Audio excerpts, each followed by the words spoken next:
Oh yeah, well that's all packed up and the horses ready to head out on the muster. Just heading out through the trees behind where the homestead is. It's Murray Lily and a horse called Gracie. Must have been coming out a bit later than the rest. And the man at the back is I just can't think of his name at the moment. He's got a horse called Flossie, but he was a terrible useless muster, the old man reckon. Crossing part of the Clyde out behind the homestead.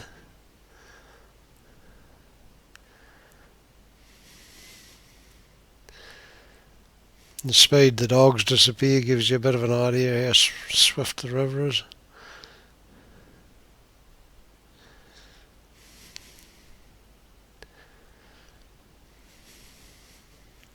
It's the broadleaf hut. There was no running water at the broadleaf, hence the run-off drum coming off the roof at the back. The little green paddock in the background was the horse paddock. It's a mob of old wethers that Dad rounded up with the dog near the hut.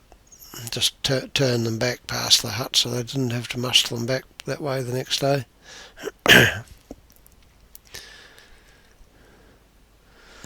So the boys arriving at the hut with the hacks and pack horse, the later arrivals. Small wethers heading down the river. This was the shearing muster.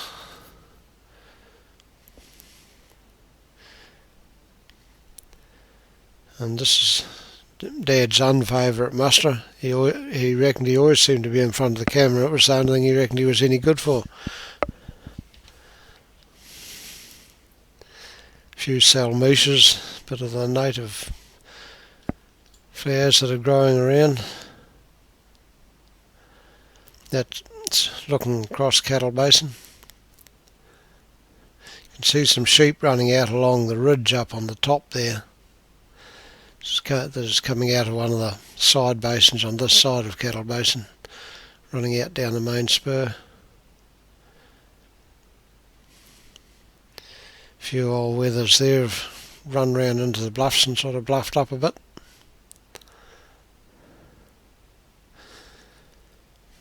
They're coming back out of it now. They're actually heading the wrong way there. That's Black Bluff in the background on the other side of the Clyde River. This is taken almost straight up above the broadleaf hut, just slightly downstream from the broadleaf hut.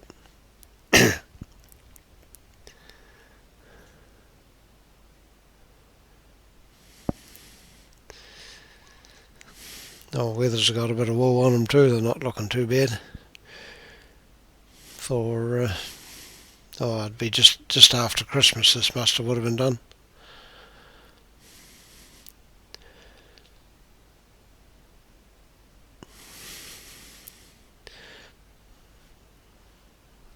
The block in the background in the valley just in view was the Lawrence Valley in McRae's block.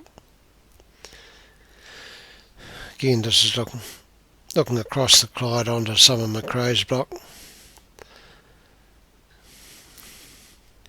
The old wethers have to sort of head away down the spur, sort of down and around.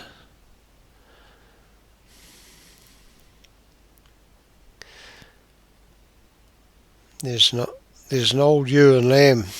Yeah, you can see her better in this shot, standing out on a knob on her own. She can't get off there. She has to actually come back up towards the camera, and so she's not very happy. It's the Lawrence Valley in the background there. A little further down the Clyde, the mob's moved on down.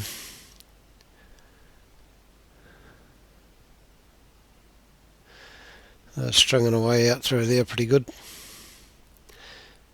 That little bit of a saddle and knob's all covered in quite big bush now. You'd struggle to get sheep around there.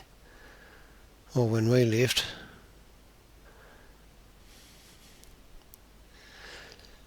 These sheep are heading almost vertically downhill, which you'll come to see in a wee while when the riverbed comes into view. It doesn't look very steep there, but they're going straight, almost straight down. Here goes the river just come into view now. climbing out through a bit of the native fauna.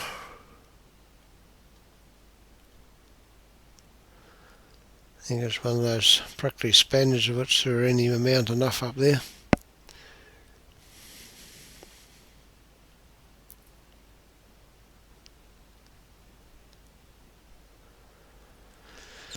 The mob's starting to accumulate and get a bit bigger at this point.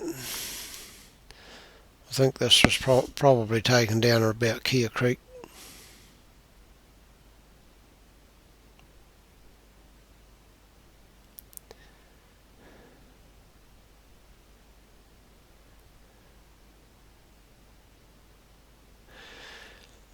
Now we've gone up the Lawrence.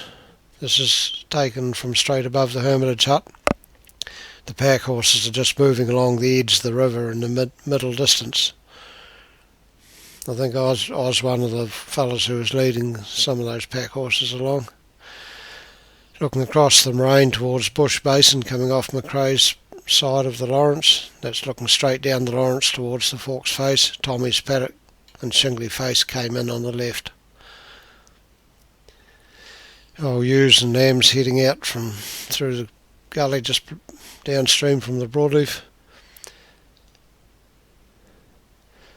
This was all taken in 1956 or 57, might have been 1957 I think. A lot of that country on the Shingley Face was burnt that previous winter, spring.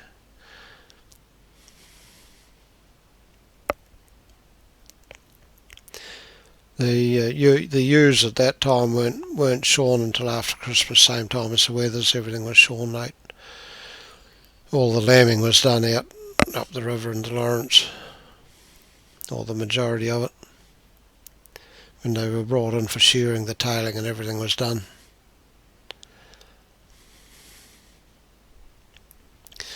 It's what we had to live with in the huts.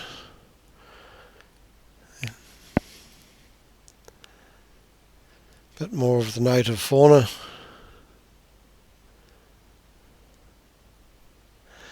The sheep just heading across Lizard Gully after they'd been mustered out of Tommy's paddock, getting them on their way home.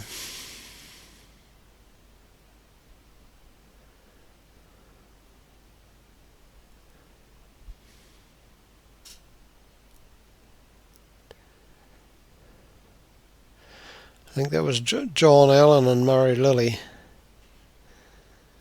Now he's gone back up the Clyde again.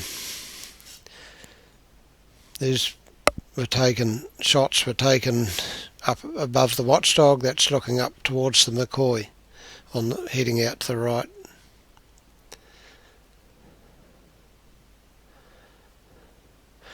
That was me and my dog Booze. This was a stag we frightened out of the bush when we got up at the McCoy. That's looking straight up the McCoy. This is on the left front. This is looking at a waterfall coming out above the mouth of the Francis, coming out of one of the hanging basins. Bit more of the native fauna up in that area.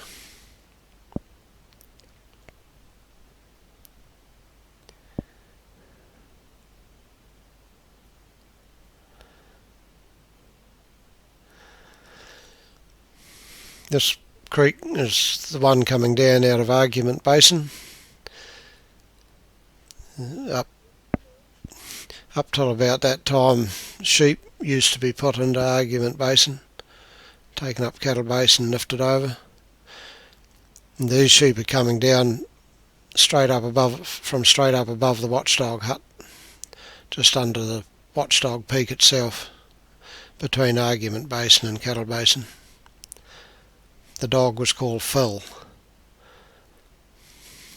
Phil went blind, and it was quite funny because Dad used to leave him loose when he got old, and when he ran across, heard Dad at the woolshed, he'd run across the paddock and he would jump the fence, even though the fence had since been taken down.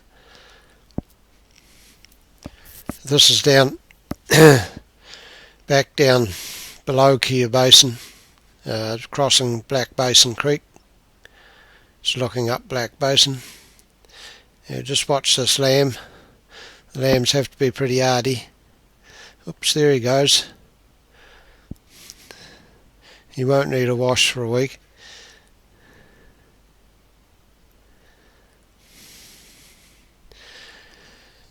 Now we've mustered off the Forks face and we've got the mob down at just putting them into the weather paddock above the wool shed across the other side of the Clyde.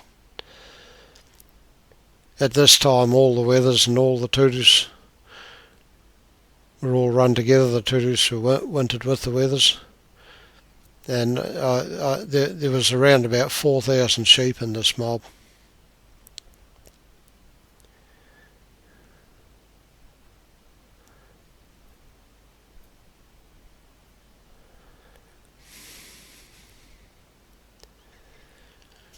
They were mustered into the weather paddock and left in there until we got the bridge and everything in the river and could cross them over the river to get them back to the homestead for shearing.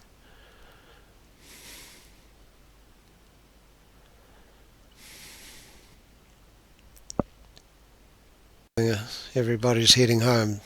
That part of the muster is finished.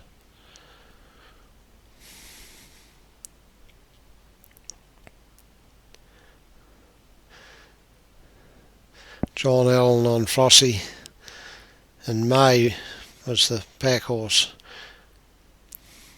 She was a very good pack horse. Took a very small stride, the packs never moved on her. Now the sheep are being mustered out of the paddock and they're going to be crossed over the river. One of the bridges used was a forked log spread across the river with decking put on it.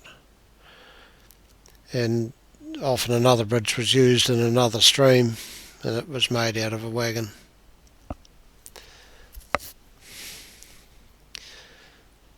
Sheep all strung across in single file. It just had netting sides on it.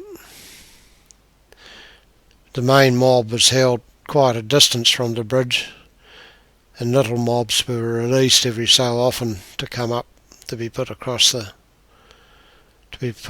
bridge. It was too tricky having the whole mob there at once. They would try to bolt across the river and get in a hell of a mess.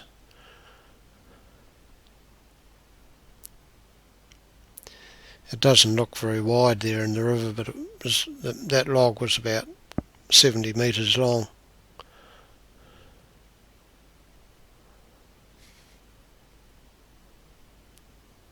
70 feet long, sorry.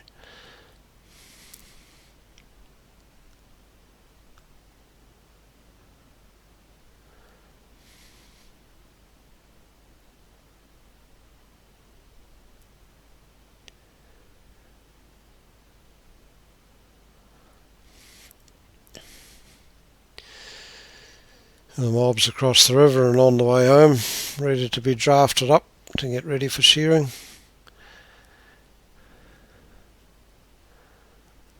All coming up the drive.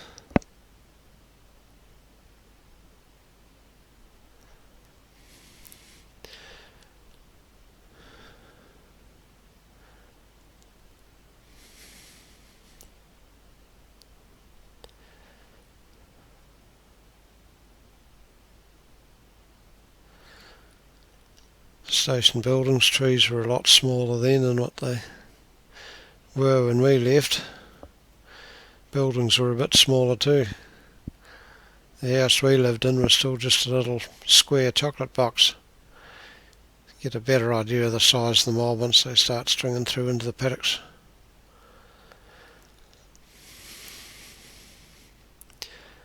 Just looking back at the Forks face, the country where many of these sheep have come off.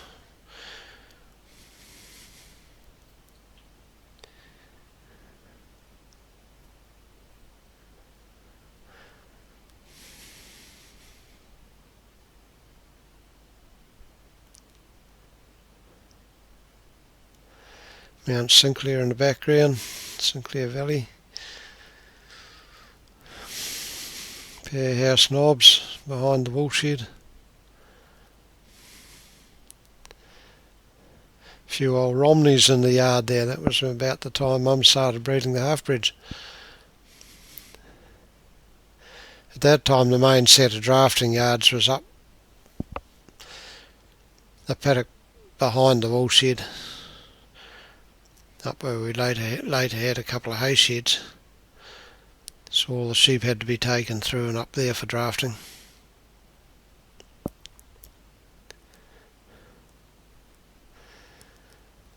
So after the sheep were drafted, a lot of them were in their separate yard. It's time for a cup of tea.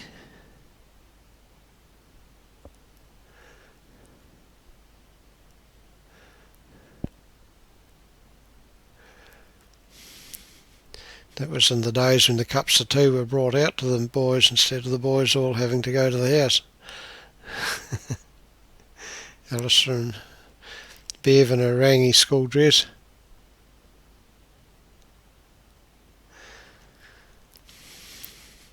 Letting the sheep out after the drafting. They're pretty woolly sheep, these. Very long in the bodies. Well, they get to be very long in the bodies. They're starting to put a bit more wool on them now and a bit more length into them. Be good if you could breed them that much bigger than woollier that fast. Now they're starting to get really into it.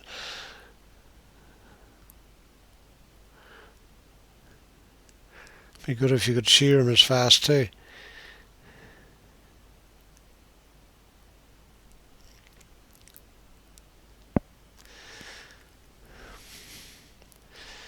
Yeah, the shearers are pulling the wool off them. They were pretty solid shearing back then. A fair bit of wool on them, but they'd got a fair bit of riverbed sand and stuff on them too. It was a very good shearer that could shear 100 a day. Mind you, that was full wool. They took the bellies and crutches and everything out at that time. Rich Taylor doing the counting out.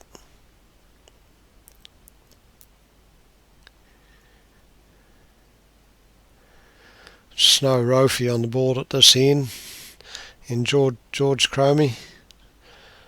Sam Dobson, I think, maybe the next one. That's Sam Dobson. They were going to go over and shear some stragglers at the river across the wool shed across the river. Oh, that was the shearing gang.